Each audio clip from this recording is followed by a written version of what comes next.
Nós comentamos aí, fizemos uma entrada de uma pergunta que todo mundo quer saber, porque a mídia hoje em dia ela é muito manipulada em favor de uns candidatos ou no outro.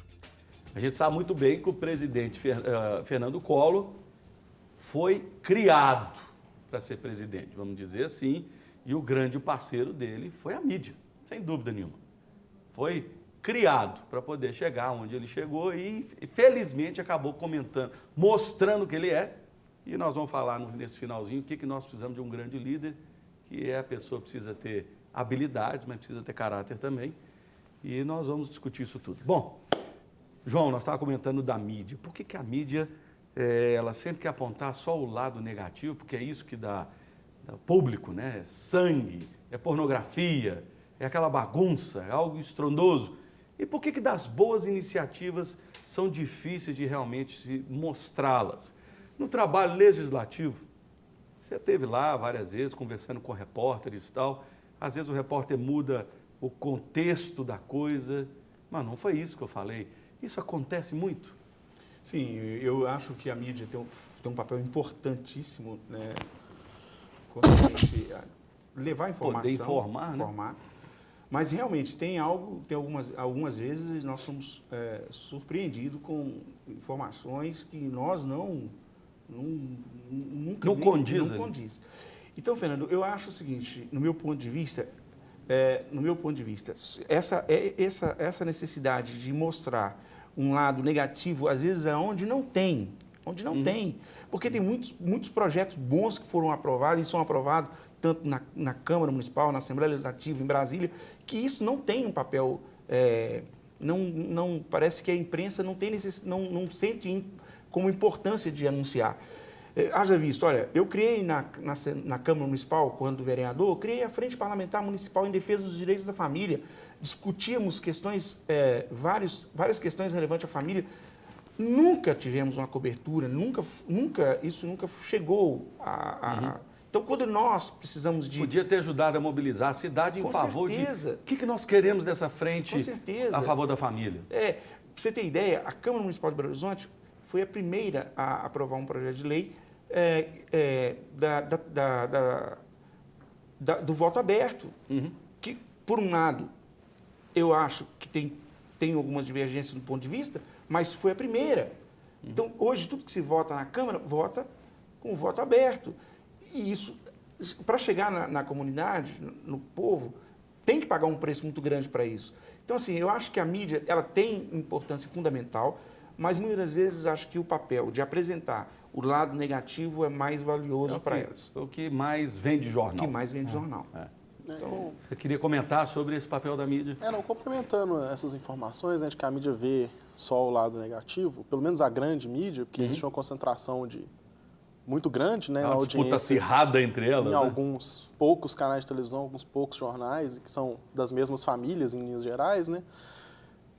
Eu acho que essa questão de mostrar só o lado negativo, ainda que todas as coisas negativas que eles mostram sejam verdadeiras, é uma forma de contar uma mentira só falando verdades, porque se não mostra o lado bom também, está desinformando a população, está criando um clima negativo para a política. Então não está cumprindo o papel dela. Não está cumprindo o papel dela, cria um clima negativo para a política, afasta a população aumenta a desconfiança com relação aos políticos, diminui o interesse, a população cada vez menos busca informação e isso, de novo, prejudica os melhores políticos em detrimento dos piores, né?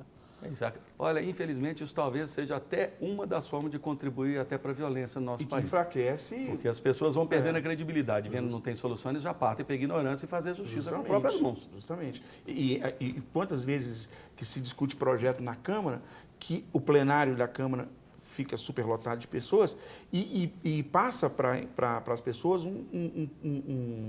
uma imagem que nós, parlamentares... Estão contra o povo. Estão contra o povo, muito pelo contrário. Então, assim, mas é uma situação que a gente vem... Isso não é de hoje, mas nós estamos rompendo através aí da lei da obrigatoriedade da transparência, né? Porque todo cidadão, todo munícipe e todo cidadão pode acompanhar a sua Câmara Legislativa, a Assembleia Legislativa através do portal de transparência, que vai falar muito mais da verdade do que muitas das vezes o que as A pessoas mídia podem tentar levar. uma falsa verdade. Essa questão da transparência hoje é rico, né? Isso acaba que mostra realmente o andamento daquele faltando ser mais mandato divulgado. daquele parlamentar. Está faltando ser mais divulgado. Justamente. Quem sabe aí as grandes redes poderiam, pelo menos, em alguns minutinhos por dia, poder fazer uma prestação de conta dessa para todo mundo, né? A pessoa, na hora de um jornal do meio-dia, de uma hora, mostrar lá 5 minutos a verdade. Um exemplo. Um parlamentar em Belo Horizonte, por exemplo, um vereador em Belo Horizonte, gasta R$3 mil de gasolina por mês. É muito. Não é A gasolina que é cara. Não é Porque eu, particularmente falando, sem estar parlamentar, eu te mostro minhas notas fiscais de gasolina, eu gasto R$1.600, R$1.400 por mês de gasolina. Se você pôr R$50 de gasolina dia no seu carro, quanto você gastou por mês? R$1.500. E não é nem só uma questão de gastar muito ou pouco, né? Saber também com o que está gastando. Com o que está porque gastando. dependendo do que o vereador estiver fazendo com essa verba, gastar menos do que isso pode ser um problema. E se ele estiver fazendo serviço para a população, né, dentro da lei... É a forma de mostrar. Como é que ele vai acompanhar a população da cidade do tamanho que É a transparência. Ele tem que ir lá Aí é a e transparência que vai mostrar. É a transparência. Porque dizer que gastou um valor desse de gasolina, é claro que se você pegar uma pessoa simples passando na calçada e perguntar, o que você acha de um cara gastar... Foi bem capcioso. É óbvio essa que aí é, foi bem claro. capciosa. Mesmo. Então, esse é um exemplo, Se você né? pegar, então, quanto que gasta uma ambulância para rodar aí no estado, você vai ver. Então, vai ser um absurdo, vai ser 1000 vezes mais. Quanto que gasta uma rádio patrulha para andar o dia inteiro? Eu garanto para você que é mais de um tanque de gasolina. Com certeza. Então, E não é fácil. essa lei de transparência também, que é uma inovação recente, né? Então, depende ainda da implementação, foi aprovada ainda já no governo Dilma, ela depende de implementação e tem muitos municípios, muitas câmaras de vereadores, às vezes até governo de estado, que ainda não implementaram. A legislação depende empurrando a do barreira. município Tem criar empurrado lei a próprio, barreira. decreto próprio, colocar isso na internet, disponibilizar para o Então, cidadão. Tem uma série de coisas a se fazer que ainda falta, né? Por exemplo, a Prefeitura de Belo Horizonte, qualquer contra-cheque de servidor público está na internet. Tá entendendo? Qualquer um. Você sabe Na todo Câmara mundo. também está, a Prefeitura de Contagem é assim. A questão é, será que todos os municípios têm isso? Tem alguns municípios que a gente sabe que não tem nem página na internet. Como é que ele vai divulgar isso? Aí a gente tem essas dificuldades, né, que ele está relevando aqui. Bom, a nossa equipe foi até o Tribunal Regional Eleitoral saber como é feito o combate à corrupção em Minas Gerais. Vamos ver o que fizeram lá essa entrevista. De acordo com pesquisa realizada pela Confederação Nacional de Municípios, Minas Gerais e Rio Grande do Sul ocupam o segundo lugar com o maior número de prefeitos cassados durante o primeiro ano de mandato.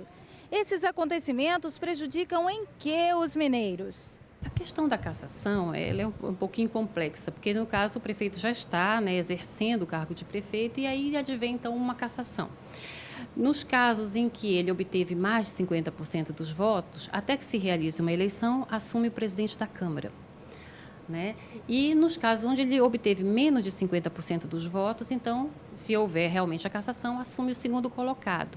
O que é ruim, eu acredito para a sociedade, é essa alternância no poder, né? O ideal era realmente se eleger um prefeito que fizesse, né, que ficasse no cargo, que fizesse pela cidade, que cumprisse tudo que a população espera dele.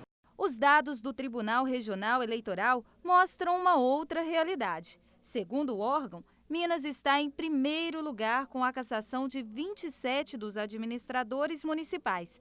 Do total, apenas 5 estão com recursos pendentes no Tribunal Superior Eleitoral. Somente no estado foram cassados 45 prefeitos em primeira instância da Justiça Eleitoral. Até agora, já foram realizadas novas eleições em 9 municípios mineiros e outros 10 devem passar pelo mesmo processo. Acredita-se, né, numa proporcionalidade aí. Minas Gerais é o estado que possui o maior número de municípios, né? São 853 municípios, e então esse número elevado de cassações é devido a essa proporcionalidade entre o grande número de municípios também.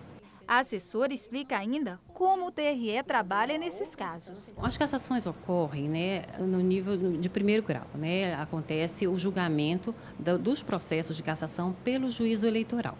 No caso, o prefeito, né, que não se sentir satisfeito com essa decisão, ele recorre ao Tribunal Eleitoral. E, geralmente, esses recursos são julgados aqui no Tribunal Eleitoral, mantendo a decisão do juiz eleitoral ou, então, modificando essa decisão. E quando a pergunta é sobre a política no país, a população tem a resposta na ponta da língua. Eu acho que a política do nosso país precisa de uma reforma dentro da Câmara para os deputados pararem de aprovar leis para eles mesmos. Porque eu acho que os deputados acabam garantindo a vida boa deles e a população que fica, digamos assim, à mercê da sorte. Nossos políticos não têm representado em nada, minha filha. Só olha o lado deles e mais nada. Antes de ganhar, eles são umas coisas, e depois que eles ganham é outra diferente. A gente que trabalha, que luta, fica aí com esse salário de mixaria, enquanto eles estão com aquele salário deles lá, e a gente aqui sofrendo. Olha, eu tenho uma visão assim de que se modificasse as raízes, partindo da educação para educar o povo, a política seria muito melhor.